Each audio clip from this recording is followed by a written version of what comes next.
right, this is part 2 of our discussion of genres, and we're talking about vocal genres now. We're going to take these in kind of a chronological order so that you can see how they build on one another. So the oldest music that we know about for singers is called Gregorian Chant. It's named after Pope Gregory, who was not the guy who wrote it all, but he was the one who said, oh, let's organize it all and put it in a book so we can make some sense out of it. So we call it after him, Gregorian Chant. This is music from the Catholic Church. It's basically everybody sing the melody, not very exciting. And frankly, in real life, you're probably not going to hear it very much. Although there has been a remarkable popularity of recordings of Gregorian Chant over the last 10 years or so. I don't know if it's because Gregorian Chant is very relaxing, it's not busy, there's just this lovely line of music being sung by men, and maybe people just need that sort of soothing sound in their lives when things are sort of tough. So recordings have been very popular, but you're not going to go to a concert and hear Gregorian Chant. It's just not going to happen. You might, however, if you go to a Catholic church that still does the traditional Latin liturgy, you might have the opportunity to hear the Gregorian Chant done the way that it was in the past. And we'll talk about the importance of that music in terms of some other things when we talk about music of that time period. So we have all these different chants, and together, we put them together and we end up with a mass. So when we talk about the Catholic Mass, really all that is a collection of Gregorian Chant plus scripture readings and whatever sermons and all the other bits that you would think of as being part of a church service. So Gregorian Chant, put them all together, you get a Mass. There's a special type of Mass for the dead, which is called the Requiem Mass. And it's, again, taking Gregorian Chant, put them all together, but it has some differences from the regular service because obviously it's for a service for the dead. So we'll talk about that in more detail later too. But you need to know Gregorian Chant makes up Mass and the Requiem Mass. So that's the oldest stuff that we know about. Now there are lots of popular kinds of styles of vocal music. We've always had popular music. People sing in the streets, there's folk songs, but that's not the point of this class, so we're not really going to talk about that very much. Coming after Gregorian Chant, we have some other kinds of vocal genres like motets and organum and things like that, but we're not going to talk about that right now because really, again, it's something you're not going to hear much in real life. The first vocal genre that you really get to hear much in concerts is the Madrigal, which was it's not a popular music, but it was popular. It wasn't like people sang it on the street corners. You had to be trained to sing it, but it's enjoyable. And this is music that's about 400, 500 years old now, and it's still enjoyable to listen to. Lots of choirs, high school choirs, call themselves madrigal choirs. Sometimes they actually sing madrigals, but most of the time they just use the name. But a madrigal is generally a kind of light piece. It's vocal, usually with no instruments at all, and we call that a cappella, and we'll talk about that more later too. So sometimes it tells a story, sometimes it's expressing your feelings about something, but it's generally fairly short, has multiple different kinds of voice lines, so it's very complex in terms of the musical structure, but it's what we would call accessible. It's music that you could listen to and you could understand what's going on and you kind of get it, and that's important.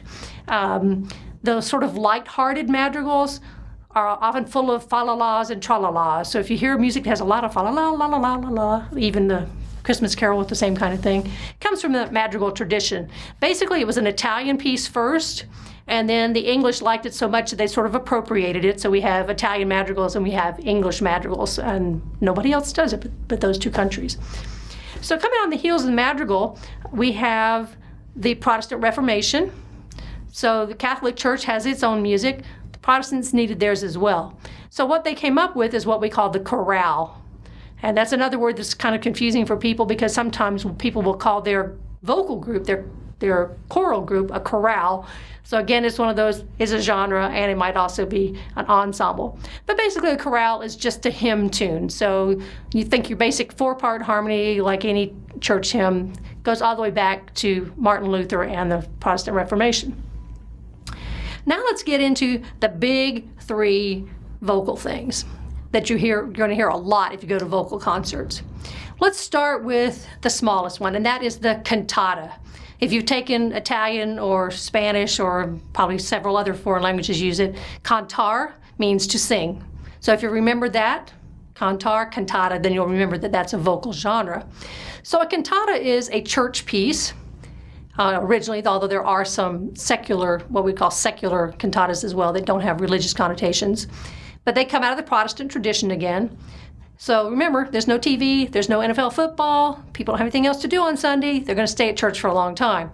So you would go to church, you would sing some hymns, there'd be sermons, there'd be Bible readings, and all the things that we sort of associate with a church service today. But in the middle, they would have a cantata. So the composer, who was often usually the choir director as well, would take some hymn tune, usually, and write a whole cantata based on that hymn tune. So you as an audience member, as a congregation member, you know that hymn already. You've sung it every Sunday for your whole life, or however many, every other Sunday for your whole life. So you know that tune really well. You don't have to have it sung for you exactly as it was originally.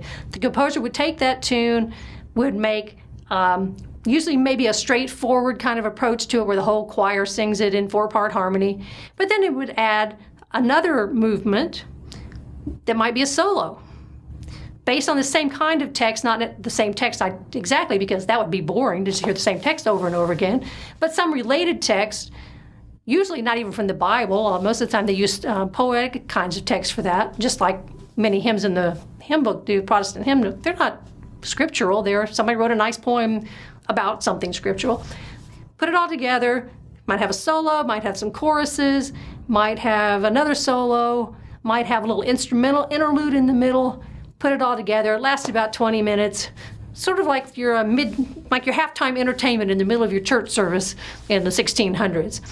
Today we use that term a little bit differently. Lots of churches do what they call Easter cantatas or Christmas cantatas, and those are similar because they have multiple movements. They usually have soloists, but we don't usually think of those as being quite the same as cantata in the traditional sense.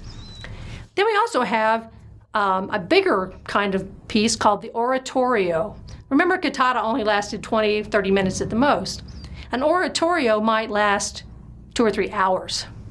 The oratorio came out of sort of a problem that a composer had because he was in England, and during Lent, all the theaters closed, and he had been making his living doing opera. Well, during the 40 days of Lent, no opera. Can't make any money.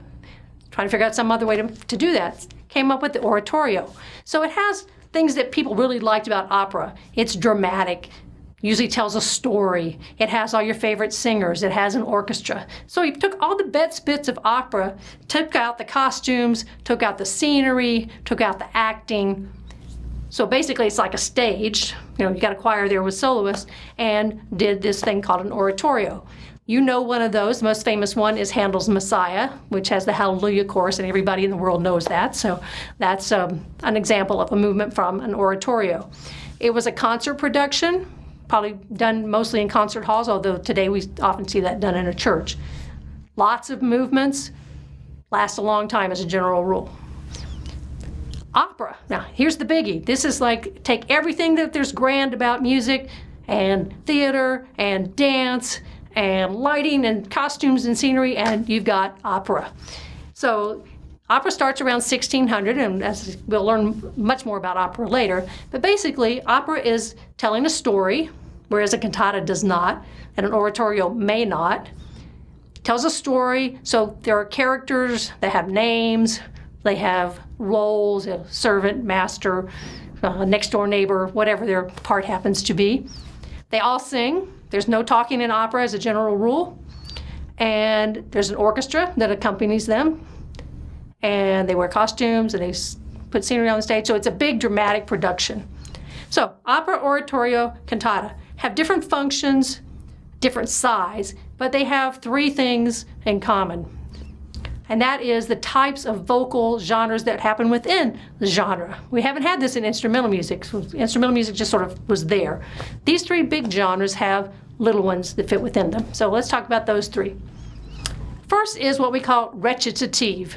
It looks like recitative, but it's an Italian word, so it's recitative. So in recitative is what you would think of as the dialogue. So instead of my talking to you about this, I would say, this is a recitative, and I'm going to tell you all about what it means now. And that would be it. Not very exciting, even if it was sung by someone who sings better than I do. So it's really sort of sung speech. Think of it as early rap. It's rhythmic, it's got a little bit of pitch to it. Generally speaking, not all that exciting. When you go to recitals, you're not going to hear much recitative. It's just, it has a function. Its function is to advance the story. I'm telling you what I'm thinking. I'm telling you what's happening.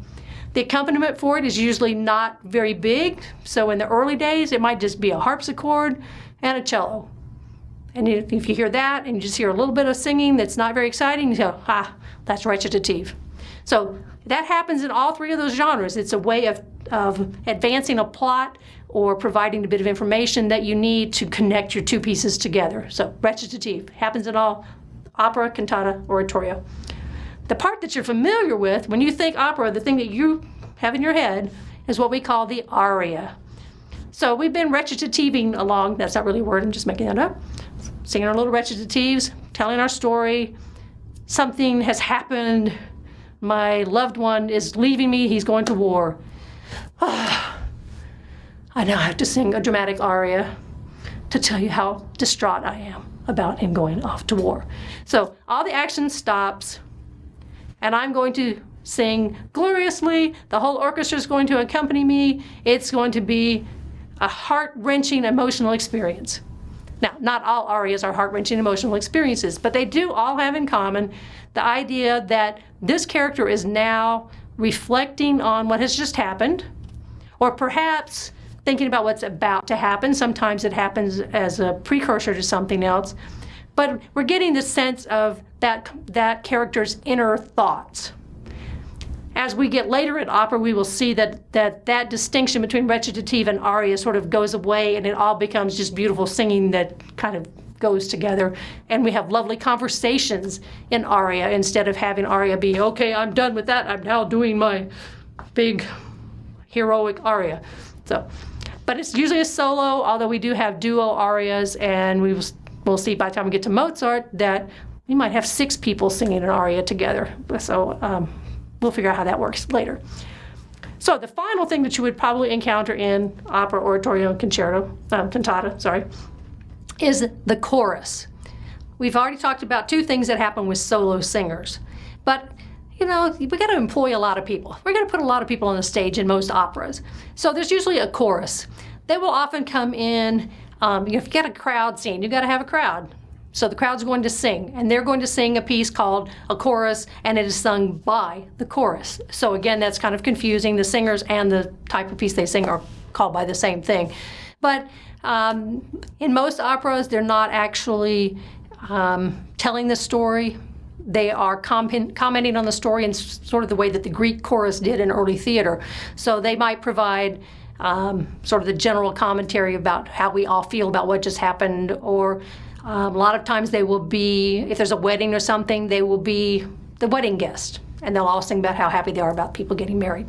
So all 3 of those, recitative, aria, chorus, all happen in opera, cantata, and oratorio. So we've got 3 little things that happen to make 3 big things. So the last vocal genre that I want to talk about briefly is called the art song, or the German term is Lied, and the plural of that is Lieder. So if you hear any of those terms, they all refer to the same thing. This is something that kind of comes around in the 19th century, and it is a piece for a trained singer. So me, not singing any art song. It's usually based on poetry. The 19th century composers loved poetry, and they had a number of amazing poets to choose from.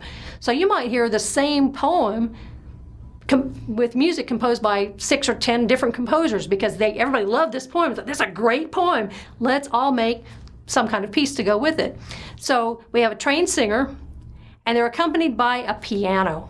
That's the real big distinction between art song and almost every other vocal genre that you will hear, is that it has piano, not orchestra. So again, it's the thing that can be confusing as an audience member. You're going to a vocal recital.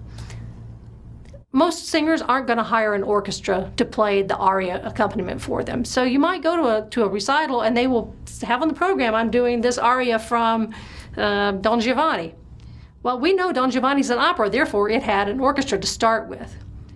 But they're not hired an orchestra to play for them because that's very expensive, plus the room's probably not big enough for them. So what they will do is have a pianist play that orchestra part, condensed highly, we call it a reduction, reduced down, they're playing the orchestra part of the piano. So that's something that can be confusing. If it says it's from an opera, just assume it's an aria. If it doesn't say it's from an opera, you should assume that it's an art song and it was intended to be for piano and singer. So, quick recap, we started with Gregorian Chant, which makes Mass and Requiem. Then we had Madrigals. Then we had the Chorale that comes out of the Lutheran Church. Then we have opera, cantata, and oratorio, each of which has recitative, aria, and chorus. And finally, the last development in vocal music was the art song. So those are our vocal genres.